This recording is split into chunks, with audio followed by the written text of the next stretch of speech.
Lately, you might have noticed that I've been using old footage for my videos. You might have seen it before in my old videos, or even in my friend Dravo's videos. Now that's not necessarily because I'm lazy, but it's more because of the fact that I'm lazy.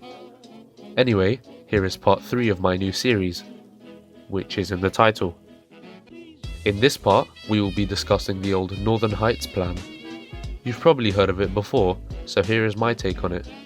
You might be wondering why the Northern Line is called the Northern Line, even though it has the most southerly station on the whole of the underground network. Well, it all started in 1935, when the new works programme of the London Underground Network was announced, or, as it was called back then, London Transport. This was a plan which would allow London Transport to take over some existing mainline branches in London and add them to the underground network. This included the line in West London to Denham, the lines in East London to Epping and Ongar, and most importantly, some rail branches in North London. The two branches that were planned to be taken over belonged to the Great Northern Railway. One of these opened in 1873 and ran from Finsbury Park to Alexandra Palace via Crouch End, Highgate and Muswell Hill. This would have been an extension of the Northern City Line, which at that time was also part of the Northern Line. The other one was opened in 1867 and ran from Finchley Central to Edgware via Mill Hill. At Edgware, it would meet the existing Northern Line. These two lines were set to be electrified to make them compatible with the rest of the network. When they were taken over, steam trains continued to run on it until it was electrified. There was also a completely new planned extension.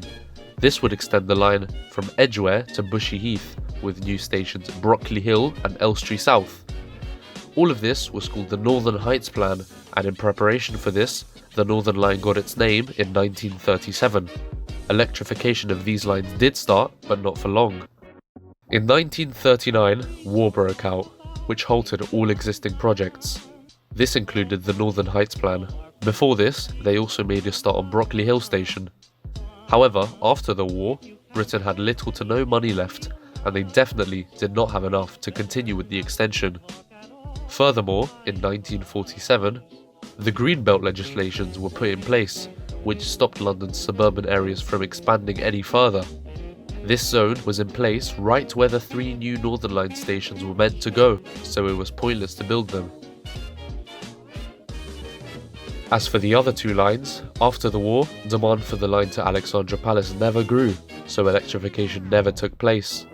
The line from here to Highgate officially closed on the 4th of July, 1954.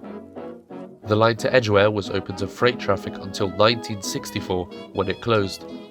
The only section that remained of it was the short little stub to Mill Hill East, because it was electrified as far as here before the war. Finally, the section from East Finchley to Finsbury Park was occasionally used for tube stock transfers until it too was closed in 1970. This section now forms part of the Parkland Walk. So we never got the Northern Heights extension, but the name stayed anyway.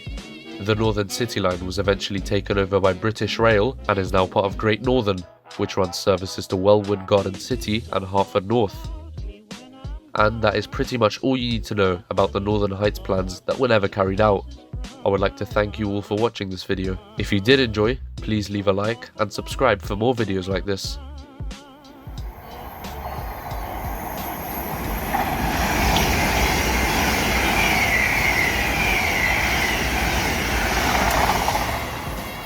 As always, thanks for watching.